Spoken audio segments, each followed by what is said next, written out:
بسم اللہ الرحمن الرحیم۔ شروع اللہ کا نام لے کر جو بڑا مہربان نہایت رحم والا ہے۔ لوگوں اپنے پروردگار سے ڈرو کہ قیامت کا زلزلہ ایک حادثہ عظیم ہے۔ اے مخاطب، جس دن تو اس کو دیکھے گا اس دن یہ حال ہوگا کہ تمام دودھ پلانے والی عورتیں اپنے بچوں کو بھول جائیں گی اور تمام حمل والیوں کے حمل گر پڑیں گے اور لوگ تجھ کو مدہوش نظر آئیں گے، حالانکہ وہ مدہوش نہیں ہوں گے بلکہ عذاب دیکھ کر مدہوش ہو رہے ہوں گے۔ بے شک اللہ کا عذاب بڑا سخت ہے، اور بعض لوگ ایسے ہیں جو اللہ کی شان میں علم کے بغیر جھگڑتے اور ہر شیطان سرکش کی پیروی کرتے ہیں، جس کے بارے میں لکھ دیا گیا ہے کہ جو اسے دوست رکھے گا تو وہ اس کو گمراہ کر دے گا اور دوزخ کے عذاب کا رستہ دکھائے گا۔ لوگوں، اگر تم کو مرنے کے بعد جی اٹھنے میں کچھ شک ہو تو ہم نے تم کو پہلی بار بھی تو پیدا کیا تھا، یعنی ابتدا میں مٹی سے، پھر اس سے نطفہ بنا کر، پھر اس سے خون کا لوتھڑا بنا کر، پھر اس سے بوٹی بنا کر، جس کی بناوٹ کامل بھی ہوتی ہے اور ناقص بھی، تاکہ تم پر اپنی خالقیت ظاہر کر دیں، اور ہم جس کو چاہتے ہیں ایک میعاد مقرر تک پیٹ میں ٹھہرائے رکھتے ہیں، پھر تم کو بچہ بنا کر نکالتے ہیں، پھر تم جوانی کو پہنچتے ہو، اور بعض قبل از پیری مر جاتے ہیں، اور بعض بڑھاپے کی نہایت خراب عمر کی طرف لوٹائے جاتے ہیں کہ بہت کچھ جاننے کے بعد بالکل بے علم ہو جاتے ہیں۔ اور اے دیکھنے والے، تو دیکھتا ہے کہ ایک وقت میں زمین خشک پڑی ہوتی ہے، پھر جب ہم اس پر بارش برساتے ہیں تو وہ شاداب ہو جاتی ہے اور ابھرنے لگتی ہے اور طرح طرح کی بارونق چیزیں اگاتی ہے۔ ان قدرتوں سے ظاہر ہے کہ اللہ ہی قادر مطلق ہے جو برحق ہے، اور یہ کہ وہ مردوں کو زندہ کر دیتا ہے، اور یہ کہ وہ ہر چیز پر قدرت رکھتا ہے، اور یہ کہ قیامت آنے والی ہے، اس میں کچھ شک نہیں، اور یہ کہ اللہ سب لوگوں کو جو قبروں میں ہیں جلا اٹھائے گا۔ اور لوگوں میں کوئی ایسا بھی ہے جو اللہ کی شان میں بغیر علم کے اور بغیر ہدایت کے اور بغیر کتاب روشن کے جھگڑتا ہے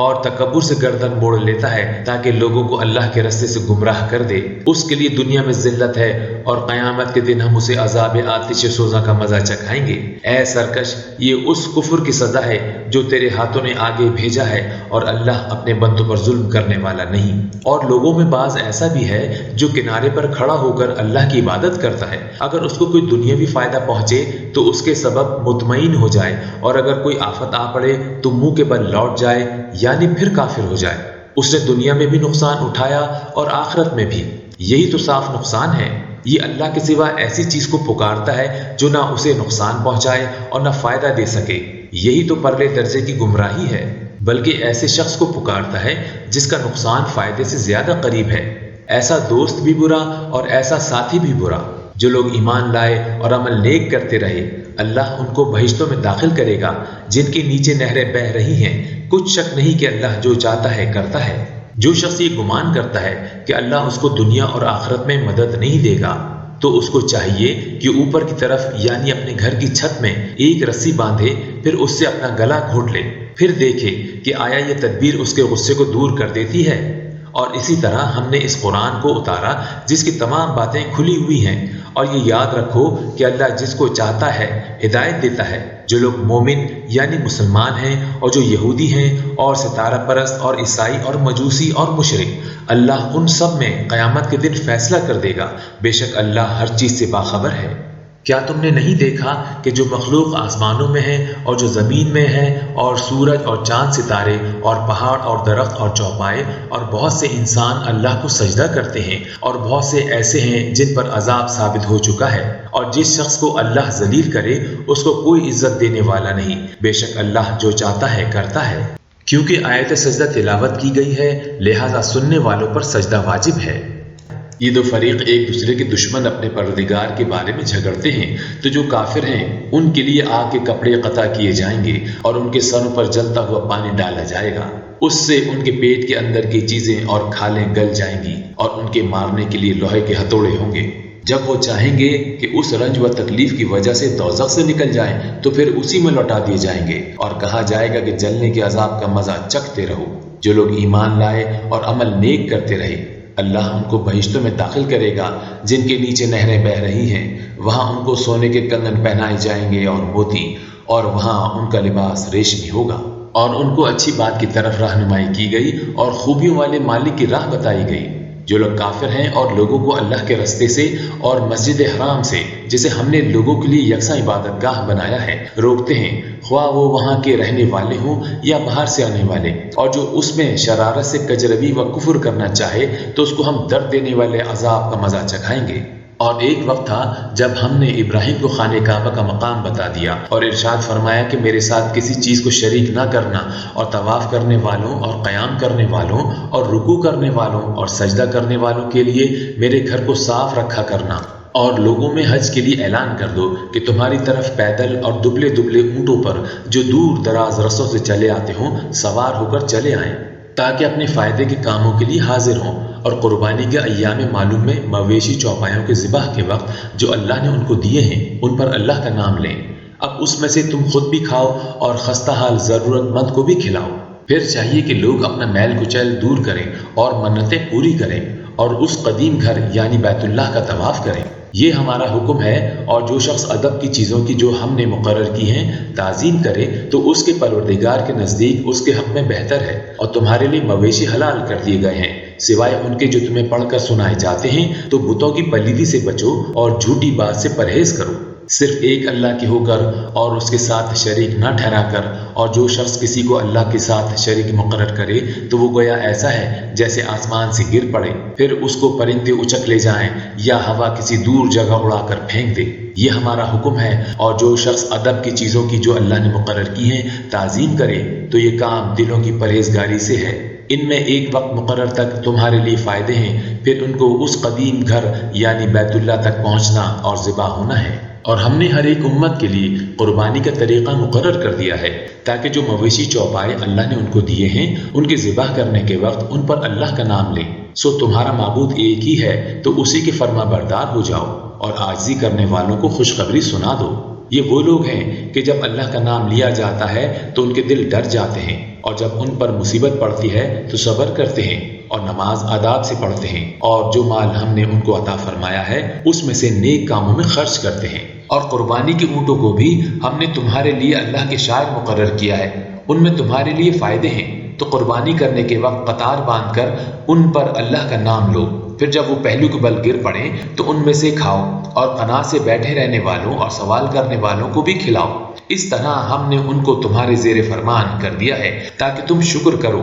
اللہ تک نہ ان کا گوشت پہنچتا ہے اور نہ خون، بلکہ اس تک تمہاری پرہیزگاری پہنچتی ہے۔ اسی طرح اللہ نے ان کو تمہارے زیر فرمان کر دیا ہے تاکہ اس بات کے بدلے کہ اس نے تم کو ہدایت بخشی ہے اسے بزرگی سے یاد کرو، اور اے پیغمبر نیکوکاروں کو خوشخبری سنا دو۔ اللہ تو مومنوں سے ان کے دشمنوں کو ہٹاتا رہتا ہے، بے شک اللہ کسی خیانت کرنے والے ناشکروں کو دوست نہیں رکھتا۔ جن مسلمانوں سے خامخواہ لڑائی کی جاتی ہے ان کو اجازت ہے کہ وہ بھی لڑیں، کیونکہ ان پر ظلم ہو رہا ہے، اور اللہ ان کی مدد کرے گا، وہ یقیناً ان کی مدد پر قادر ہے۔ یہ وہ لوگ ہیں کہ اپنے گھروں سے ناحق نکال دیے گئے، انہوں نے کچھ قصور نہیں کیا، ہاں یہ کہتے ہیں کہ ہمارا پروردگار اللہ ہے، اور اگر اللہ لوگوں کو ایک دوسرے سے نہ ہٹاتا رہتا تو خانقاہیں اور گرجے اور یہودیوں کے عبادت خانے اور مسلمانوں کی مسجدیں جن میں اللہ کا کثرت سے ذکر کیا جاتا ہے گرائی جا چکی ہوتی، اور جو شخص اللہ کی مدد کرتا ہے اللہ اس کی ضرور مدد کرتا ہے، بے شک اللہ توانا ہے، غالب ہے۔ یہ وہ لوگ ہیں کہ اگر ہم ان کو ملک میں حکومت دے دیں تو نماز قائم کریں اور زکوٰۃ ادا کریں اور نیک کام کرنے کا حکم دیں اور برے کاموں سے منع کریں، اور سب کاموں کا انجام اللہ ہی کے اختیار میں ہے۔ اور اگر یہ لوگ تم کو جھٹلاتے ہیں تو ان سے پہلے نوح کی قوم اور عاد و ثمود کی قومیں بھی اپنے پیغمبروں کو جھٹلا چکی ہیں، اور قوم ابراہیم اور قوم لوط بھی، اور مدین کے رہنے والے بھی، اور موسیٰ بھی تو جھٹلائے جا چکے ہیں، لیکن میں کافروں کو مہلت دیتا رہا، پھر میں نے ان کو پکڑ لیا، تو دیکھ لو کہ میرا عذاب کیسا سخت تھا۔ چنانچہ بہت سی بستیاں ہیں کہ ہم نے ان کو تباہ کر ڈالا کہ وہ نافرمان تھیں، سو وہ اپنی چھتوں کے بل گری پڑی ہیں، اور بہت سے کنویں بیکار اور بہت سے مضبوط محل ویران پڑے ہیں۔ سو کیا ان لوگوں نے ملک میں سیر نہیں کی تاکہ ان کے دل ایسے ہوتے کہ ان سے سمجھ سکتے اور کان ایسے ہوتے کہ ان سے سن سکتے؟ بات یہ ہے کہ آنکھیں اندھی نہیں ہوتی بلکہ دل جو سینوں میں ہیں وہ اندھے ہو جاتے ہیں۔ اور یہ لوگ تم سے عذاب کے لیے جلدی کر رہے ہیں، اور اللہ اپنے وعدے کے خلاف ہرگز نہیں کرے گا، اور بے شک تمہارے پروردگار کے نزدیک ایک روز تمہارے حساب کے روح سے 1000 برس کے برابر ہے۔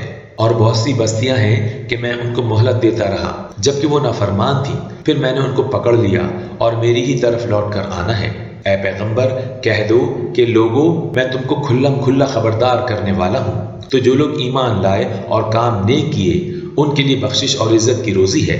اور جن لوگوں نے ہماری آیتوں میں اپنے خیال میں ہمیں عاجز کرنے کے لیے دوڑ دھوپ کی وہ اہل دوزخ ہیں، اور ہم نے تم سے پہلے کوئی رسول اور نبی نہیں بھیجا مگر اس کا یہ حال تھا کہ جب وہ کوئی آرزو کرتا تھا تو شیطان اس کی آرزو میں وسوسہ ڈال دیتا تھا، تو جو وسوسہ شیطان ڈالتا ہے اللہ اس کو دور کر دیتا ہے، پھر اللہ اپنی آیتوں کو مضبوط کر دیتا ہے، اور اللہ علم والا ہے، حکمت والا ہے۔ غرض اس سے یہ ہے کہ جو وسوسہ شیطان ڈالتا ہے اس کو ان لوگوں کے لیے جن کے دلوں میں بیماری ہے اور جن کے دل سخت ہیں ذریعہ آزمائش ٹھہرائے، بے شک ظالم لوگ مخالفت میں دور جا پڑے۔ اور یہ بھی غرض ہے کہ جن لوگوں کو علم عطا ہوا ہے وہ جان لیں کہ وہ یعنی وہی تمہارے پروردگار کی طرف سے حق ہے، تو وہ اس پر ایمان لائیں اور ان کے دل اللہ کے آگے عاجزی کریں، اور جو لوگ ایمان لائے ہیں اللہ ان کو سیدھے رستے کی طرف ہدایت کرتا ہے، اور کافر لوگ ہمیشہ اس کی طرف سے شک میں رہیں گے یہاں تک کہ قیامت ان پر ناگہاں آ جائے یا ایک نامبارک دن کا عذاب ان پر آ واقع ہو۔ اس روز بادشاہی اللہ ہی کی ہوگی اور وہ ان میں فیصلہ کر دے گا، تو جو لوگ ایمان لائے اور عمل نیک کرتے رہے وہ نعمت کے باغوں میں ہوں گے، اور جو کافر ہوئے اور ہماری آیتوں کو جھٹلاتے رہے ان کے لیے ذلیل کرنے والا عذاب ہوگا۔ اور جن لوگوں نے اللہ کی راہ میں ہجرت کی پھر مارے گئے یا مر گئے ان کو اللہ اچھی روزی دے گا، اور بے شک اللہ بہترین رزق دینے والا ہے۔ وہ ان کو ایسے مقام میں داخل کرے گا جسے وہ پسند کریں گے، اور اللہ تو جاننے والا ہے، بردبار ہے۔ یہ بات اللہ کے ہاں ٹھہر چکی ہے، اور جو شخص کسی کو اتنی ہی ایذا دے جتنی ایذا اس کو دی گئی پھر اس شخص پر زیادتی کی جائے تو اللہ اس کی مدد کرے گا، بے شک اللہ معاف کرنے والا ہے، بخشنے والا ہے۔ یہ اس لیے کہ اللہ رات کو دن میں داخل کرتا ہے اور دن کو رات میں داخل کرتا ہے، اور اللہ تو سننے والا ہے، دیکھنے والا ہے۔ یہ اس لیے کہ اللہ ہی برحق ہے، اور جس چیز کو کافر اللہ کے سوا پکارتے ہیں وہ باطل ہے، اور اس لیے کہ اللہ اونچی شان والا ہے، بڑا ہے۔ کیا تم نہیں دیکھتے کہ اللہ آسمان سے بارش برساتا ہے تو زمین سرسبز ہو جاتی ہے؟ بے شک اللہ مہربان ہے، خبردار ہے۔ جو کچھ آسمانوں میں ہے اور جو کچھ زمین میں ہے اسی کا ہے، اور بے شک اللہ بے نیاز ہے، قابل ستائش ہے۔ کیا تم نہیں دیکھتے کہ جتنی چیزیں زمین میں ہیں سب اللہ نے تمہارے زیر فرمان کر رکھی ہیں، اور کشتیاں بھی جو اسی کے حکم سے سمندر میں چلتی ہیں، اور وہ آسمان کو تھامے رہتا ہے کہ زمین پر نہ گر پڑے مگر اس کے حکم سے۔ بے شک اللہ لوگوں پر نہایت شفقت کرنے والا مہربان ہے۔ اور وہی تو ہے جس نے تم کو حیات بخشی پھر تم کو مارتا ہے پھر تمہیں زندہ بھی کرے گا، اور انسان تو بڑا ناشکرا ہے۔ ہم نے ہر ایک امت کے لیے بندگی کی ایک راہ مقرر کر دی ہے کہ اسی طرح وہ بندگی کرتے ہیں، تو یہ لوگ تم سے اس معاملے میں جھگڑا نہ کریں اور تم لوگوں کو اپنے پروردگار کی طرف بلاتے رہو، بے شک تم سیدھے رستے پر ہو۔ اور اگر یہ تم سے جھگڑا کریں تو کہہ دو کہ جو عمل تم کرتے ہو اللہ ان سے خوب واقف ہے۔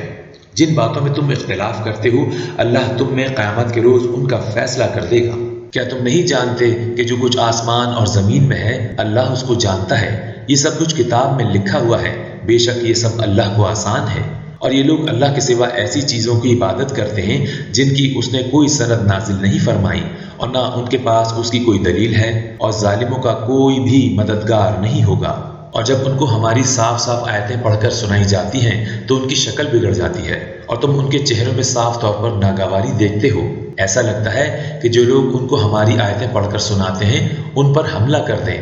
کہہ دو میں تم کو اس سے بھی بری چیز بتاؤں، وہ دوزخ کی آگ ہے جس کا اللہ نے کافروں سے وعدہ کیا ہے، اور وہ برا ٹھکانہ ہے۔ لوگوں ایک مثال بیان کی جاتی ہے، اسے غور سے سنو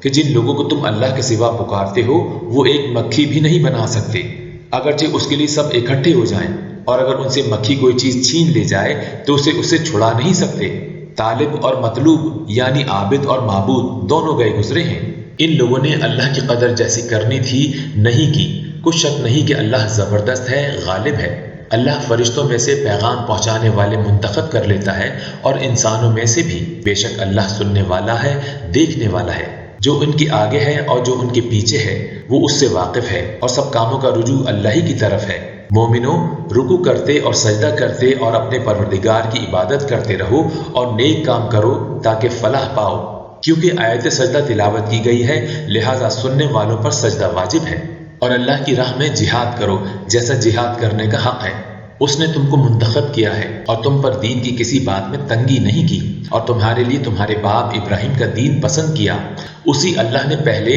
یعنی پہلی کتابوں میں تمہارا نام مسلم رکھا تھا، اور اس کتاب میں بھی وہی نام رکھا ہے۔ تو جہاد کرو تاکہ پیغمبر تمہارے بارے میں گواہ ہوں اور تم لوگوں کے مقابلے میں گواہ ہو۔ سو مسلمانوں، نماز قائم کرو اور زکوٰۃ دو اور اللہ کے دین کی رسی کو پکڑے رہو، وہی تمہارا دوست ہے۔ سو وہ کیا خوب دوست ہے اور کیا خوب مددگار ہے۔